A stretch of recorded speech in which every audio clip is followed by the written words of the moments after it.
Señores, el Banco Central anuncia que la inversión extranjera directa financió casi en su totalidad el déficit de la balanza de pago de la República Dominicana en el año 2023.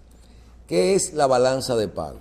La balanza de pago es la relación que hay entre los dólares y los pesos, o sea, los dólares que entran igual a los dólares que salen. Cuando eso ocurre de una forma proporcional, hay estabilidad en la tasa de cambio. En las declaraciones de Héctor Valdés Albizu nos afirman que esto representa un 3.8% del déficit. ¿Qué es el déficit? El déficit es lo que nos faltaría para ser iguales, lo que sale de dólares de lo que entra. Y dice, no es que la inversión extranjera fue igual a lo que nosotros gastamos de dólares, sino que el faltante lo cubrió la inversión extranjera con unos 4.300 millones de dólares en el 2023. Hay datos que son interesantes cuando te dicen que eso es el componente de los ingresos en dólares fueron más de 10.000 millones con las remesas, más de 12.900 millones de dólares que aportaron las exportaciones dominicanas, y hay otros renglones, porque creo que en las exportaciones ya estamos incluyendo algunos renglones adicionales como el turismo, la construcción, pero lo vamos a ver después. ¿Qué me llama la atención? Lo importante, que hay que prestarle atención a la inversión extranjera en los próximos años. Se dice que la inversión extranjera se podría duplicar ya en el año 2028. Un país que va creciendo, hay incentivos en áreas y oportunidades que hay que ir analizando, sobre todo esto de las zonas francas, el nearshoring, y saber que ya nuestro país, gracias a Dios, no es dependiente de un solo sector de la economía como lo fue en su momento el tabaco, la caña y todo esto, sino nosotros tenemos que ir visualizando algunos otros sectores. Ya tenemos un sector fuerte de zona franca, la remesa nos ayuda, las exportaciones se han ido ascendiendo, y así también tenemos el turismo y la inversión extranjera. A mí me queda todavía la duda de qué proporción de ese déficit o de esa balanza de pagos lo cubren los endeudamientos, porque hay que saber que si el país toma prestado 5.000, 4.000, 3.000 millones de dólares por año, este dinero entra en dólares y es parte de ese balance que se utiliza para compensar la balanza de pago. Esa es la parte que yo no quiero que ocurra. Yo no quiero que el valor del endeudamiento en dólares o en moneda fuerte que incurra nuestro país tenga que ser necesario para ayudar a nuestra balanza de pagos o ayudar a nuestras reservas internacionales. Cuando nosotros logremos eliminar de la ecuación el endeudamiento, o sea, esa proporción de dólares que nosotros tomamos prestados, no en calidad de endeudamiento, sino en calidad de dólares, ese dólar hace su función dentro de la balanza de pagos.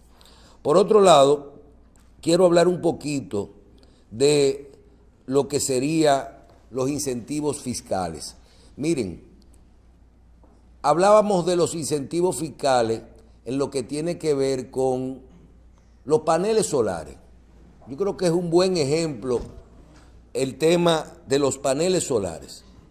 ¿Qué es los paneles solares? Los paneles solares es un sistema que usted pone en su casa o en su empresa o en su negocio, unos paneles y estos paneles se colocan y usted disminuye el valor de su factura eléctrica. Lo disminuye. Usted instala unos paneles y esos paneles inmediatamente hacen que cuando usted está consumiendo del sol, no esté consumiendo de la factura eléctrica, de la red pública. Ahora, hay un incentivo adicional y es que cuando usted compra paneles solares en exceso a los que usted utiliza durante el día, usted el resto de la energía lo devuelve al sistema. Y el devolver al sistema esto hace que usted que pueda compensar ese valor con el que usted utiliza en la noche cuando no hay sol. Todo esto de la ley donde tiene que ver los paneles solares tiene una serie de incentivos. Y esos incentivos tenemos que reconocer y tienen que hacer las autoridades el esfuerzo necesario por saber que nosotros creemos que eso no, y que tiren los números, que eso no le cuesta nada mantenerlos. Porque ¿cuáles son esos incentivos? Que ese panel solar no pague impuestos, que entre al país libre de aranceles, que la inversión que usted haga en esos paneles solares te devuelva o tú la puedas deducir de los impuestos sobre la renta a quien son empresas o personas organizadas. Total, no tenemos un déficit en electricidad, no tenemos dinero para construir plantas y ahora hay un debate que si le vamos a cobrar la pérdida a quien le está inyectando y todo eso. Esos son de los incentivos fiscales y de los incentivos que hay que mantener. Hago el comentario porque se está hablando mucho de eliminar las exenciones fiscales. Y ahora que se habla de una reforma fiscal inminente luego de las próximas elecciones, yo creo que la reforma fiscal no debe de estar basada, fundamentada. Ahí vi al economista Magín Díaz decir que hay que revisar las exenciones. No debe de estar basada ni fundamentada en eliminar las exenciones fiscales. Porque ¿qué es lo que vamos a eliminar? ¿Cuáles son las exenciones? No seamos teóricos en esto. Le vamos a eliminar las exenciones al sector turístico para que pueda seguir recibiendo inversión extranjera. Le vamos a eliminar las exenciones al sector zona franca. Le vamos a eliminar las exenciones al sector eléctrico.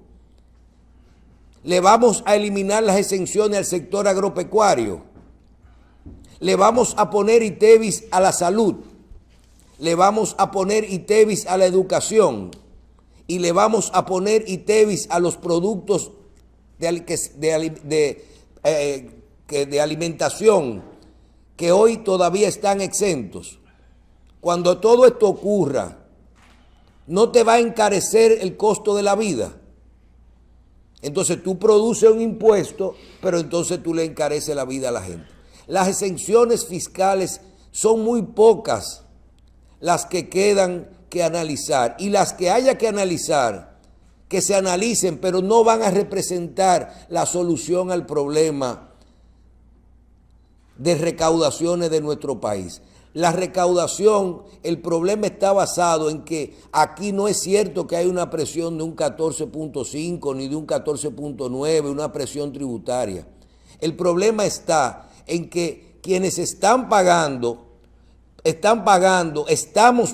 ese 14 de presión tributaria, más un impuesto en las telecomunicaciones, más un impuesto en los combustibles, más una serie de impuestos en una serie de cosas que estamos en un pasaje aéreo, que estamos pagando y que lo que estamos pagando no estamos pagando un 14%. Cuando tú promedias tus ingresos, tú estás pagando posiblemente el doble de eso. Mi presión tributaria no es de un 14%. Ahora, ¿dónde está el problema de la reforma fiscal? En que más personas que no están pagando y los que no están pagando lo correcto, paguen. La reforma fiscal no puede venir en base a las exenciones, tiene que venir en base a ampliar la base. ¿Pero en base a qué base? ¿La base de lo que paga? No, la base de los que pagan. ¿Cuánto realmente hay en la evasión en el ITEVI? ¿Cuánto realmente hay en la evasión en el impuesto sobre la renta? Aquí hay impuestos que perfectamente bien analizados, se podrían hasta bajar. Aquí el ITEVI representa un 60, 70%, yo creo que de las recaudaciones, o el 50%. ¿Cuánto bajaría el ITEVI si le siguiéramos cobrando el ITEVI a lo mismo, pero lo pondríamos un 12%? ¿Pagaría todo el mundo de lo que no está pagando? Pues aquí tenemos una economía informal de un 50 y pico %.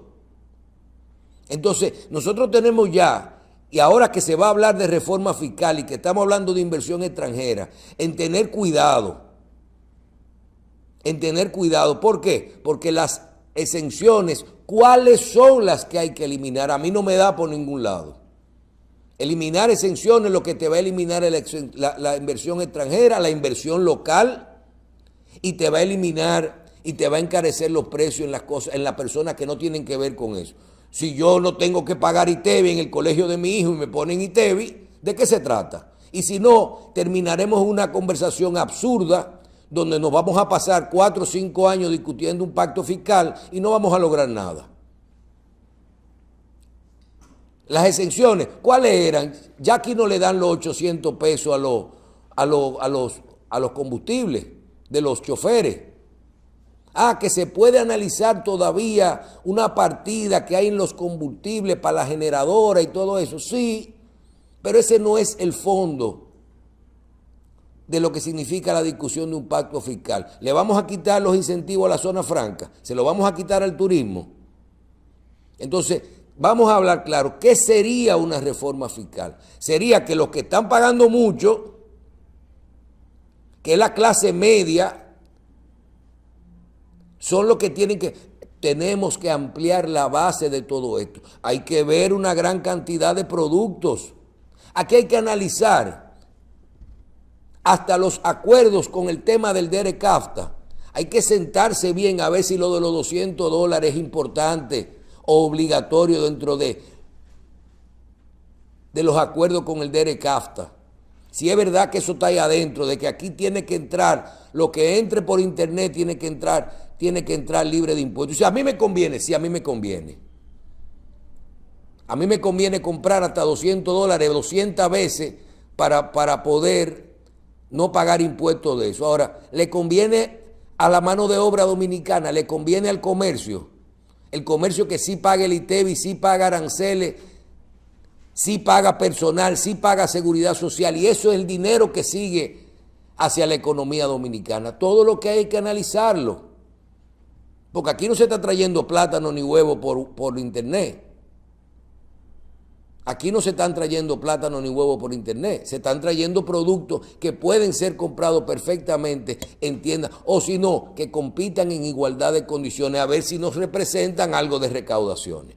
Yo creo que aquí se va a hablar mucho de esto, pero tenemos que darle la importancia necesaria que tiene y ponerle nombre.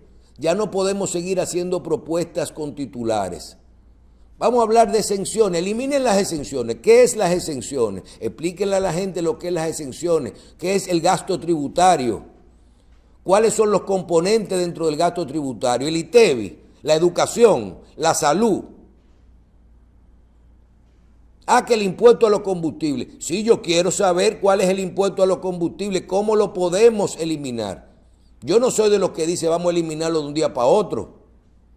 Y sé muy bien que con lo que el gobierno subsidia solamente sería una orden, decir, miren, eliminen el impuesto a los combustibles y mantengan el subsidio.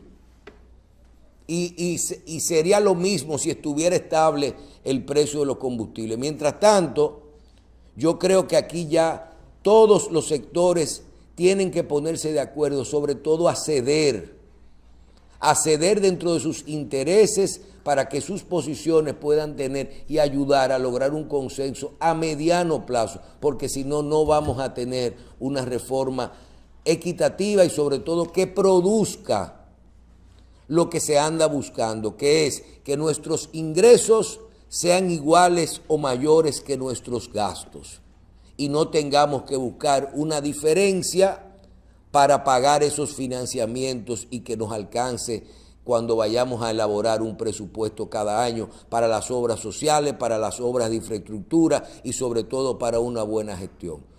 Son como te dicen a ti, que hay que eliminar el control del gasto. Tú puedes bajar el gasto de los funcionarios al 20%, el 30%, y eso no te va a resolver el déficit que hay. Lo otro se queda en titulares que no llegan a ningún lugar.